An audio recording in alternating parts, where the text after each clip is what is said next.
ایک بادشاہ تھا. بادشاہ جو ہوتے تھے ان کے اپنے اپنے مزاج ہوتے تھے.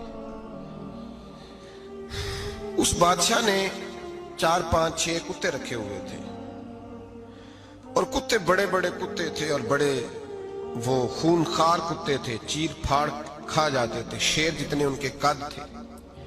بادشاہ تھوڑا سا کسی آدمی سے ناراض ہوتا نا تو ایک بہت بڑے پنجرے کے اندر ایک بہت بڑا سلاخوں کا گھر اس نے بنایا ہوا تھا, اس میں کتے ہوتے تھے اور کتے کو جب باندھ کے رکھا جاتا ہے تو زیادہ زہریلا ہو جاتا ہے, وہ زیادہ اس کے اندر کرواہٹ آتی ہے, زیادہ کاٹتا ہے.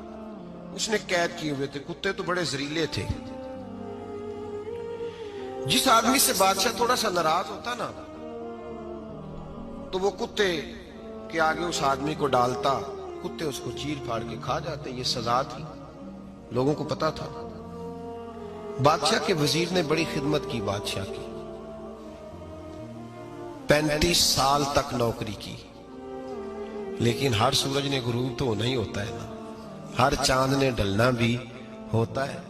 اب بوڑھا ہونے لگا, وہ جو مضبوط حافظہ تھا وہ کمزور ہونے لگا, ہلکی ہلکی غلطی. بادشاہ مزاج کا بادشاہ تھا, نہیں سمجھ میں آیا تو میں نے کہا کہ لوگ کہتے ہیں ہمیں کام پیارا ہے, چم نہیں. تو رشتہ وفا کا تھا ہی نہیں. وزیر سمجھنے لگا کہ اب نہ میں بھی غلطیاں کرنے لگا ہوں تو ایسا نہ ہو کسی دن میں بھی ان کتوں کا شکار ہو جاؤں. اس نے بادشاہ سے کہا کہ بادشاہ مجھے آہستہ آہستہ معذرت کرنے لگا, قدم ہٹانے لگا کہ مجھے چھٹی دے دی جائے, میں بوڑھا ہو گیا ہوں. لیکن اس نے کہا نہیں نہیں, جب تک میری طبیعت نہیں مانتی تم نہیں جا سکتے.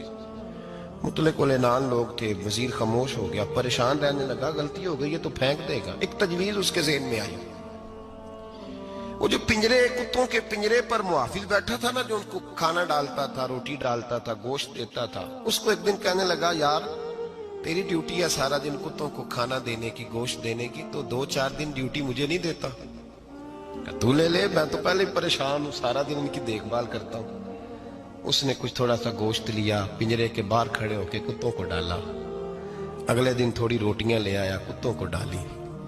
2 4 دن, ہفتہ, مہینہ, سال بھر, جتنا اس کو موقع ملا وہ دن بھر خدمت کرتا. بس وقت ایک دن آ گیا, بادشاہ کو کوئی بات اچھی نہ لگی. اس نے کہا اس بڈھے کو اٹھاؤ اور ڈالو کتوں کے پنجرے میں. ساری زندگی یہاں رہا, اسے ابھی تک نہیں پتا چلا میرے مزاج کا. جب اٹھا کے پنجرے میں ڈالا نا تو بجائے اس کے کہ کتے اسے کاٹ کھاتے, وہ اس کے پیر چومنے لگے. وہ پیر چومنے لگے, ہاتھ چومنے لگے, چاٹنے لگے. تو بادشاہ اب سامنے کھڑا تھا نظارہ دیکھنے کو کہ چیر پھاڑ کرتے تو خوش ہوا کرتا تھا. خونخوار درندے جیسی اس کی طبیعت ہو گئی. جب دیکھا پیار کر رہے ہیں تو بادشاہ وزیر سے کہنے لگا یہ کیا ہے؟ تو وزیر رو پڑا, کہنے لگا تو سیاستدان تھا تو میں بھی سیاستدان تھا, ساری زندگی سیاست کی لیکن دنیا داروں کے ساتھ رہا تو انجام یہ ہوا کہ مجھے اس پنجرے میں ڈال دیا گیا. دیکھ تو بہت بڑا سیانہ تھا اور میں بھی سمجھدار تھا, وزیر رہا, لیکن ہمارا روح کا رشتہ نہ بن سکا. ارے ہم سے تو یہ کتے ہی اچھے نکلے. تیری 40 35 سال خدمت کی تو تو نے کتوں کے آگے ڈال دیا. انہیں تو چند مہینے روٹی ڈالی ہے, میرے وفادار ہو گئے. چند مہینے روٹی, جنہ تنا وچ عشق نہ رچیا کتے او نہ تھی چنگے. جنہ تنا وچ عشق نہ رچیا کتے او نہ تھی چنگے. مالک دے کر راکھی کر دے ساور بھکھے ننگے. اور بابا بلے شاہ صاحب فرماتے ہیں تو راتی جاگے تے شیخ صدا میں, راتی جاگ دے کتے تے تیتھوں اتے مالک دا در مول نہ چھڑ دے. پاویں مارو 100 جتے تے تیتھوں اتے رکھا سکھا کھا. دنے جار رکھاں وچ ستے تیتھوں اتے ایک برکی دا قدر پچھانن. پاویں مالک ہو من ستے, ایک برکی دا اوپر کھڑے ہو کے کام نہیں کرانا پڑتا کہ میں کھڑا رہوں گا تو کام صحیح ہوگا, جاؤں گا تو نہ. ایک برکی دا قدر پچھانن پاویں مالک ہو من ستے.